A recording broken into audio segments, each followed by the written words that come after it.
नमस्कार। अपना ज़माना आप बनाते हैं अहले दिल, अपना ज़माना आप बनाते हैं अहले दिल, हम वो नहीं जिनको ज़माना बना गया। आज हमारे इस कार्यक्रम एक मुलाकात में हम आपको एक ऐसी शख्सियत से मिलवाने जा रहे हैं जो बहुमुखी प्रतिभा की धनी है।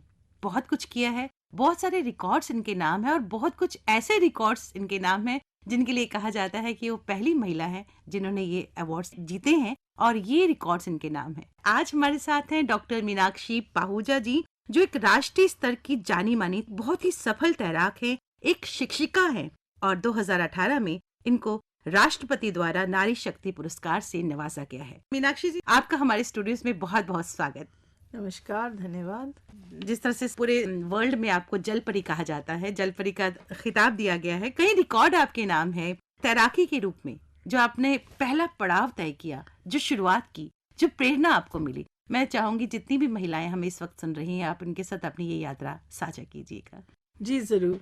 मैं एक बहुत ही मध्यम वर्ग परिवार से निकल के आई हूँ और अगर यहाँ तक पहुँची हूँ तो मैं इसका पूरा क्रेडिट अपने माता पिता को देती हूँ। जो मेरी ज़िंदगी का सक्सेस है उसके पीछे मेरे माँ बाप का बहुत बलिदान है और योगदान है। जैसे छोटे बच्चों को ले जाते हैं ना क्लब लेवल खिलाने के लिए, उसी तरह से मेरे माँ बाप मुझे 6 महीने की छोटी बच्ची के तौर पे लेके गए थे पानी में। सब लोग वहाँ पे ये सोच रहे थे कि अरे इतने छोटे बच्चे के साथ क्या खिलवाड़ कर रहे हैं, डूब जाएगी, कुछ हो जाएगा। तो मेरे माँ बाप को बहुत आश्चर्य हुआ था कि 6 महीने की बच्ची को पानी पे रखा और ये हाथ पांव मार के तैर गई। क्या बात, वाह वाह। तो वहां से मेरे माँ बाप ने मेरी पोटेंशियल को नोटिस किया कि इसको पानी से बहुत जुड़ाव है, लगाव है, तो इसको प्रोत्साहन दिया जाए।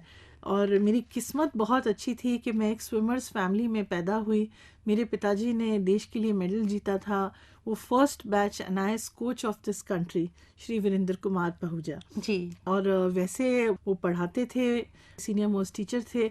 तो मेरे पिताजी ने मुझे बहुत छोटी उम्र से प्रोत्साहन देना शुरू किया। मुझे रोज़ तालकटोरा स्विमिंग पूल अपने स्कूटर पे लेके जाते थे और खूब ट्रेनिंग कराते थे। 5 साल की उम्र में मैंने दिल्ली स्टेट के सारे मेडल जीते और मैं दिल्ली की बेस्ट स्विमर बनी 5 साल की उम्र में।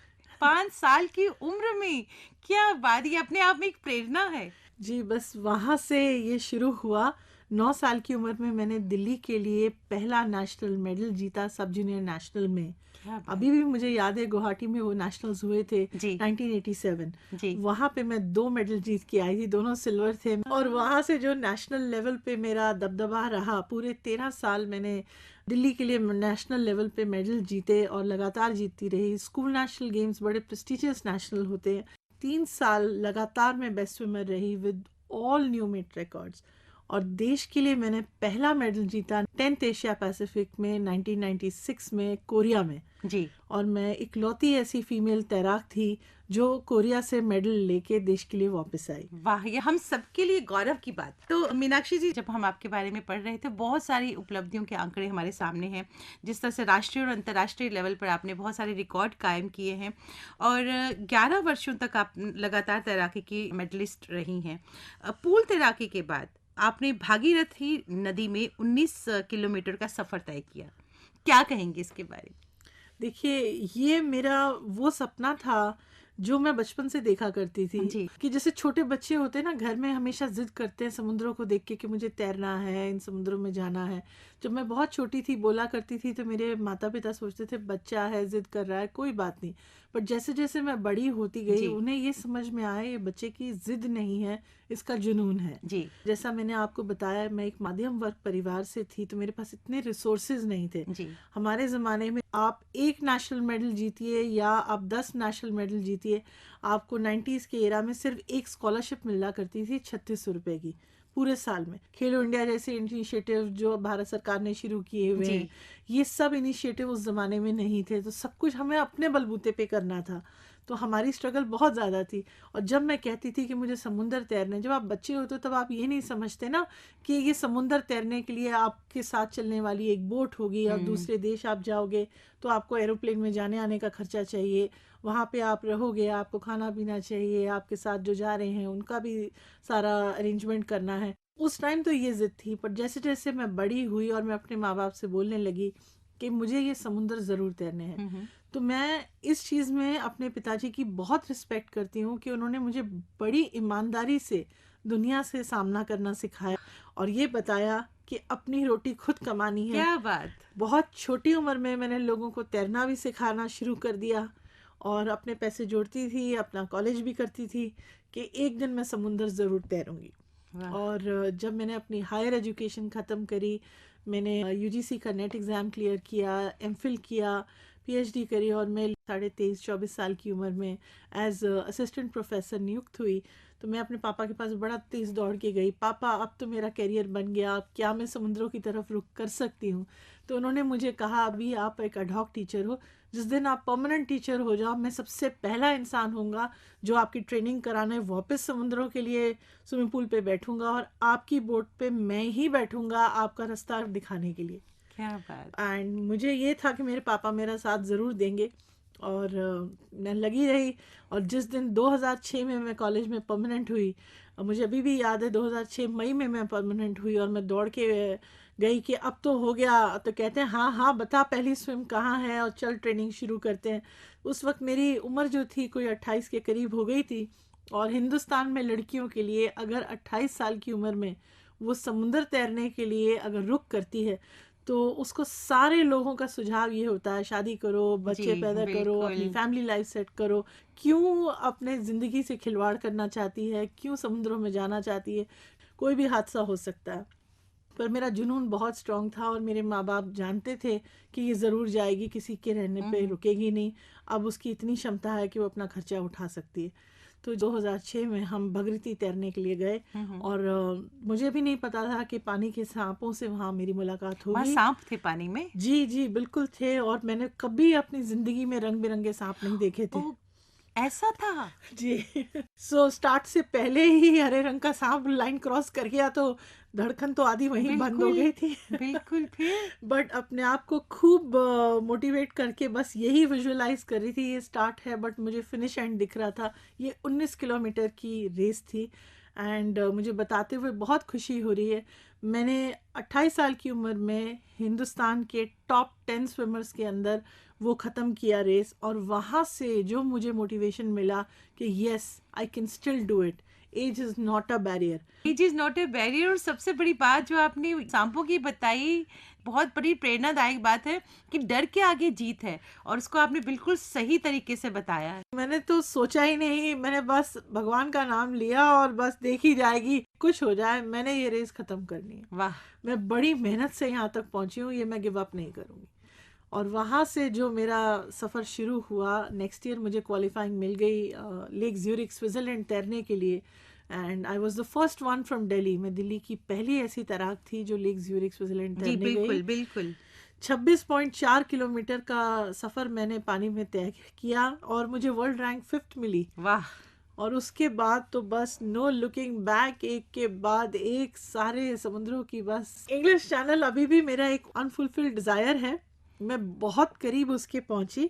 25 माइल मैंने इंग्लिश चैनल के क्रॉस करे, फ्रांस कोस्ट के पास मैं पहुंच गई थी, तालियां बज रही थी, सब कुछ था बट टाइड चेंज हुई एंड मुझे पुल आउट किया। मतलब उसका सक्सेस तब माना जाता है जब आप उसके लैंड पे खड़े होते हैं। तो लैंड पे खड़ा होना मेरा रह गया और इंग्लैंड से मैं फ्रांस तक पूरा तैर के जरूर पहुंची थी। कोशिश करने वालों की कभी हार नहीं होती। जी, मैं तो बहुत ही नज़दीक थी, मैं आपको क्या बताऊं। और मेरे ऑनर में इंग्लिश चैनल के ऑब्जर्वर्स ने ब्रेव एफर्ट करके खुद से वीडियो अपलोड किया है। तो बहुत ही प्यारा वीडियो है और आपको देख के खुद ही आंसू आ जाएंगे कि 14 घंटे 19 मिनट तैरने के बाद भी पानी का जब भाव बदला तो मुझे वहां से पुल डाउन किया गया। और इसने बहुत बड़ा जिंदगी में सबक सिखाया कि आप सक्सेस के बहुत करीब होकर भी हार का सामना कर सकते हैं, पर आपको दोबारा से खड़ा होना पड़ता है। होना है। 2014 के इस इंग्लिश चैनल के बाद मैंने हार नहीं मानी, मैं मैनहट्टन न्यूयॉर्क करने गई जी। 28.5 माइल, आप सोचिए 53 किलोमीटर का पूरा मैनहट्टन आइलैंड का वो है सर्कमफ्रेंस, मैं पूरा करके आई हूँ और मुझे उसमें 3rd पोजीशन मिली थी। मैं देश के लिए कांस्य पदक वहाँ से जीत के आई। क्या बात। और फिर खुले समंदर में आपने तैराकी के नए आयाम जोड़ना शुरू कर दिए। पूल से लेकर समंदर तक कैसा अनुभव रहा आपका? देखिए, ऐसा है, जब आप एक ठहरे हुए पानी में होते हैं और एक जी। लिमिटेड डिस्टेंस में होते हैं, उसकी ट्रेनिंग बिल्कुल ही अलग होती है, हम्म। क्योंकि आपकी सारी कंडीशंस जो हैं वो कंट्रोल्ड कंडीशंस हैं। जी। पर जब आप ओपन वाटर की दुनिया में जाते हैं, समुद्रों में जाते हैं, चाहे आप लेक कर रहे हैं, झीलें कर रहे हैं, या पावरफुल ओशंस कर रहे हैं, जैसे कि मैंने रॉबिन आइलैंड साउथ अफ्रीका किया, that was another very challenging open water body. उसमें 11 डिग्री पानी था एंड शार्क वेस्टेड वाटर्स थे, और ये बहुत ही आइकॉनिक स्विम मानी जाती है। एंड जब मुझे लेके जा रहे थे तो मैंने उनसे पूछा, मैंने कहा ये तो 7.5-8 किलोमीटर का टोटल डिस्टेंस है, कोई तैर के क्यों नहीं पहुंचा जब मेरे जैसा इंसान तैर के जा सकता है। सारे लोग स्कॉट बोट वाले साउथ अफ्रीकन थे, वो सब हंसने शुरू हो गए। मैंने उनसे पूछा आप लोग हंस क्यों रहे हो? तो उन्होंने मुझे कहा कि आप शायद ये लाइन पढ़ना भूल गई हैं कि शार्क इसके अंदर है और मैन ईटिंग शार्क्स हैं, सो जो भी इस प्रिजन से भागेगा उसे अपना अंजाम पता है। उसके 1 मिनट के बाद कहते हैं स्टार्टिंग पॉइंट आपका वही है। तो मैं खुद ही अपने भगवान को याद करके पानी में कूदी थी कि आपको डर नहीं लगा? नहीं, बस मुझे ये था कि कहीं ना कहीं तैराक को ये होता है कि जो स्कॉट बोट पे बैठे हैं वो आपको देख रहे हैं, बट असलियत मुझे भी पता है और उन्हें भी पता है, वो ज़्यादा कुछ मेरे लिए कर नहीं पाएंगे अगर इतनी तेज रफ्तार से शार्क आए। बिल्कुल। बट कहीं ना कहीं एक विश्वास हम एज अ टीम बिल्ड करते हैं कि वो मुझे देख रहे हैं जी। और वही एक विश्वास एक स्विमर को बहुत मोटिवेशन देता है इतने बड़े समुंदर में कंटिन्यू करने के लिए। तो शार्क का सामना हुआ आपके साथ? नहीं, मेरा की वेस्ट फ्लोरिडा करते हुए बेबी शार्क तो जरूर मिली थी, बट फुल फ्लेशड बड़ी नहीं मिली, और मैं दुआ करती हूँ आगे भी ना मिले। ना मिले, बिल्कुल बिल्कुल। और पानी के सांप वाप तो देख लिए। और भगीरथी की एक मैं आपको और बताना चाहूंगी, 2006 में मैंने 16 किलोमीटर किया था और 2008 में जी। मैंने 81 किलोमीटर्स की रेस तैरने के लिए वहां गई थी भगीरथी। वहां पे मैं बार बार ये देख रही थी स्कॉट बोर्ड से मेरे पापा मुझे डायरेक्शन बदलने को कह रहे, और मुझे ये लग रहा कि मेरे आगे एक कंपेटिटर है, मेरे को उसे हर हालत में पकड़ना है। तो मेरे थोड़ी देर के बाद देखा मेरे फादर अपना सर फोड़ फोड़ के कह रहे। फिर मैंने रुक के पूछा, मैंने कहा क्या हो गया, मैं तो इतनी जोर लगा रही हूँ कि मैं उसको पकड़ना है। वो मुझे कहते हैं, अरे मैं इतनी देर से यही तो बता रहा हूँ, जिसके साथ तू रेस लगा रही है वो डेड बॉडी है। एंड ओह माय गॉड, फिर मैं बोट के उधर की साइड रास्ता बदला और वो किया। आपके कार्यक्रम के माध्यम से मैं लोगों से ज़रूर कहना चाहूँगी, प्लीज़ पानी को प्रिजर्व करना है, पोल्यूशन ना करें। पर किस तरह से हम डस्टबिन्स लगा सकते हैं, पानी का कचरा अलग कर सकते हैं, बिल्कुल, वो सब जागरूकता हमारे देश पानी के तो जीवन है, जीवन है, इसको साफ रखना बहुत जरूरी है। तो मैं तो यही कहूंगी, जल ही जीवन है, बिल्कुल, इसको प्लीज बचाइए और इसमें प्रदूषण ना फैलाइए। बिल्कुल बिल्कुल सही कहा आपने। आपने कहा था कि आपको अपना वेट भी बढ़ाना पड़ा समंदर में तैरने के लिए, क्या कहेंगे इस बारे में? देखिए, जब आप एक एक्सट्रीम कोल्ड बॉडी को काउंटर करने के लिए जाते हैं, उसको अचीव करने के लिए जाते हैं, तो आइडियली आपको एडवाइस दिया जाता है कि जो आपका आइडल बॉडी वेट है उससे आप 20 से 22% बॉडी वेट करिए, बढ़ाइए, नहीं तो आपको हाइपोथर्मिया हो सकता है, बॉडी टेम्परेचर फॉल हो सकता है, क्योंकि स्विमिंग के जो बड़े डिस्टेंसेस हैं, जैसे सपोज कीजिए 15 माइल 20 माइल की लगातार आपकी स्विम है, उस टाइम पे आप खा कुछ नहीं रहे हैं, आप सिर्फ लिक्विड ग्लूकोज पे हैं या एनर्जी ड्रिंक पे हैं, बिकॉज पानी की अपनी सिकनेस होती है, पानी का अपना मोशन होता है, उससे आपको वॉमिट्स हो जाती हैं, तो आप लोग कुछ खाना हजम नहीं कर पाते हैं। इसीलिए सभी तैराकों को जो ये लॉन्ग डिस्टेंस ओपन वाटर्स और खासकर जो extreme cold open water bodies को चैलेंज करते हैं, उन्हें कॉन्कर करने के लिए जाते हैं, उन सभी को एडवाइस दिया जाता है कि अपना वजन थोड़ा ज़रूर बढ़ाएं। तैराकी का वो आपका पैशन रहा है और किसी भी काम को करने के लिए जुनून की बहुत ज़रूरत होती है, और पढ़ाई में भी आप पीछे नहीं रही, आपने PhD की, आप पढ़ा रही हैं, अध्यापन का कार्य कर रही हैं, तो दोनों अलग अलग मिजाज की बातें हैं, पढ़ाई और खेल। ये सारी चीज़ें आपने कैसे की? आपने पढ़ाई भी बहुत ही हाई लेवल पे और तैराकी भी बहुत हाई लेवल पे, अगर देखा जाए दोनों ही बहुत हाई लेवल पे आपने की, कैसे संभव हुआ ये? देखिए, मैं तो ये मानती हूँ कि टाइम मैनेजमेंट हर किसी को अपनी लाइफ में लाना चाहिए, और अगर आप किसी भी फील्ड में हैं, अपना पैशन ज़रूर रखिए, जैसे कि मेरा स्विमिंग है जी, बट जो आपका व्यवसाय है, आपका जीवन है, आपको प्रोफेशनल लाइफ इस्टेब्लिश करनी है, उसके लिए तो आपको संघर्ष करने ही पड़ते बिल्कुल। हैं। अगर आप स्पोर्ट्स में रुचि रखते हैं तो जी। अपनी पढ़ाई को साथ लेके चलिए। जी, फोकस रहना लाइफ में बहुत बहुत ज़रूरी है। ज़रूरी है और एक ये तपस्या की ज़रूरत है। वो तपस्या बिल्कुल। जो आपने की, उस तपस्या के ज़रिए ही आपने एक बहुत बड़ा मकाम हासिल किया। जी। तो कुछ पाने के लिए कुछ खोना पड़ता है। तो जैसे खाना हो गया या घूमना-फिरना हो गया, कम हो गया या बहुत सोशल। पर्सनल लाइफ और सोशल लाइफ का बहुत सैक्रिफाइस है। जब मैं बचपन में थी तब मेरे फ्रेंड्स कहते थे पार्टी करने नहीं आती, कभी हमारे साथ घूमने नहीं जा रही, कभी बहुत ही लिमिटेड था क्योंकि सारा समय जो था वो ट्रेनिंग में जाता था, सुबह और शाम, फिर स्कूल है, कॉलेज है। उसी तरह से आप वो लाइफ के डिसिप्लिन में फिर शायद मोल्ड हो जाते हैं। आपका बचपन क्योंकि उस तरह से ही गुजरा है, तो आज भी मेरी आदतें वही हैं, उसी तरह से है।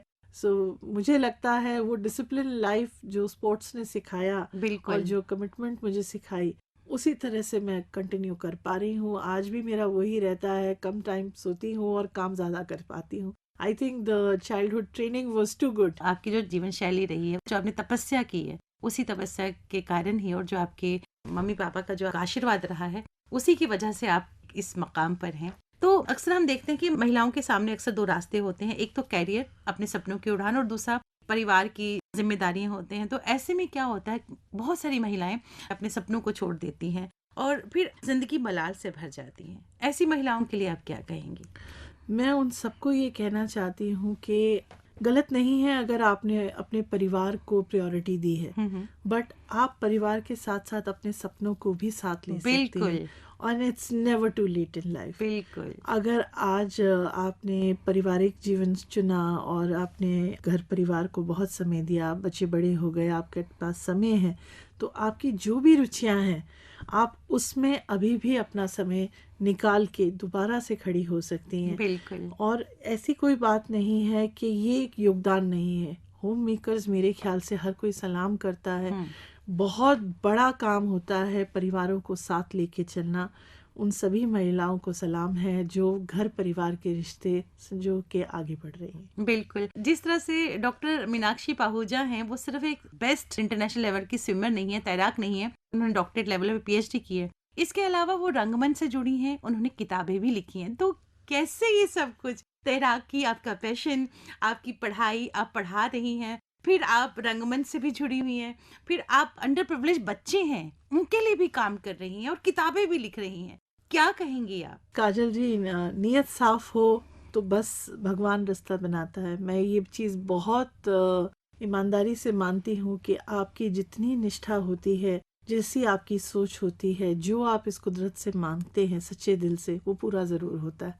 अपनी नीयत साफ रखिए और निरंतर काम करते रहिए, चाहे वो लेस प्रिविलेज बच्चों के लिए करना है, चाहे इस दुनिया को योगदान देना है एक किताब के माध्यम से या अपने लिटरेचर के माध्यम से, या फिर अपने स्टूडेंट्स के लिए ड्यूटी पे खड़े रहना है, या फिर देश के लिए नए कीर्तिमान स्थापित करना क्या है। बात! तो क्या बात!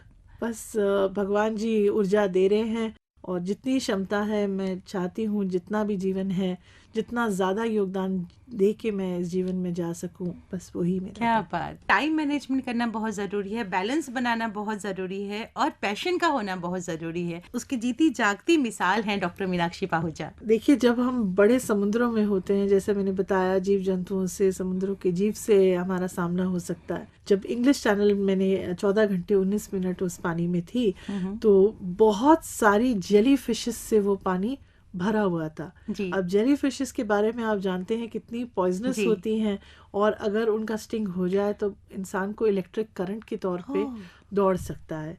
तो मेरे को कई बार हाथ पे टच हुई हैं, महसूस हुआ है। वही जुनून के आगे किसी की चली नहीं, और मुझे और ये आपको था, डर भी नहीं लगा? बिल्कुल नहीं, बट पास देख के ये जरूर लगा था कि बस काट ना ले। जी। डॉक्टर मीनाक्षी, 2017 में बेलकॉट मैराथन में ठंडे पानी में तैरकर आपने भारत के लिए गोल्ड मेडल जीता। कैसा अनुभव था वो आपका? बहुत यादगार मोमेंट था लाइफ का। मैं कभी बेलारूस गई नहीं थी और फर्स्ट टाइम गई थी और अकेले जाना था। जी। एंड उनकी जो लेक थी मिंस्क में, ठंडा पानी था और दुनिया भर से लोग आए हुए थे, तो बहुत ही अच्छा एक्सपीरियंस रहा। वो 2 किलोमीटर की रेस थी, बट उसने मुझे मोटिवेट किया कि मैं इतने ठंडे पानी में भी तैर के देश के लिए मेडल जीत सकती हूँ। क्या बात, क्या बात। और आप समाज सेवा भी कर रही हैं, जिस तरह से बात की थी, अंडर प्रिविलेज बच्चों के लिए बहुत काम कर रही हैं। हाशिए पर खड़े जो लोग हैं उनको समाज की मुख्य धारा में लाने के लिए क्या करना चाहिए? पहले तो समाज में किसी को ये नहीं मानना चाहिए वो किसी पे कोई एहसान कर रहा है। जी बिल्कुल। ये एक लाइफ साइकिल है। कभी आपको किसी की ज़रूरत है तो कभी किसी को आपकी ज़रूरत है। जी तो मैं ये मानती हूँ दुनिया में अभी भी बहुत अच्छाई है। अगर ये अच्छी नीयत से हर कोई ये मान के चले, ज़्यादा कुछ नहीं आपको करना, जो भी आप अपने व्यक्तिगत जीवन में एक दूसरे की मदद कर सकते हैं, उसी से सारी दुनिया बदल सकती है। बिल्कुल। We have to work towards building a better tomorrow. ये नहीं कि कोई किसी को एहसान जताए, तो सबको साथ लेके चलना होता है। एंड ये सोशल रिस्पॉन्सिबिलिटी जो है ये हर किसी का एक कर्तव्य होता है। जी मैं ये मानती हूँ। और ये सोशल रिस्पॉन्सिबिलिटी अगर हर कोई निभाए अपने जीवन में, जो आपके आसपास लोग हैं, अगर आप उनका जीवन ही सुधार सकते हैं, वो भी एक बहुत बड़ा योगदान है समाज के लिए। बिल्कुल, बहुत खूबसूरत बात कही है आपने। और आपका एक सपना भी है, पानी के जरिए सारी दुनिया को देखना चाहती हैं आप। बिल्कुल, क्योंकि मुझे समुद्रों और पानी के थ्रू सारी दुनिया देखनी है। वाह अभी काफ़ी मुझे लगता है कॉन्टिनेंट्स बाकी हैं, पर बहुत सारा भगवान ने साथ दिया। और विश्व के काफ़ी मैं ये कहूँगी पावरफुल वाटर बॉडीज़ को मैंने कॉन्कर किया है। दुनिया के काफ़ी हिस्सों तक पहुँची हूँ। बट हाँ, मेरा सपना ज़रूर है कि इस ज़िंदगी में मैं पूरा विश्व पानी के ज़रिए क्या ही बात, देखूँ। वाह।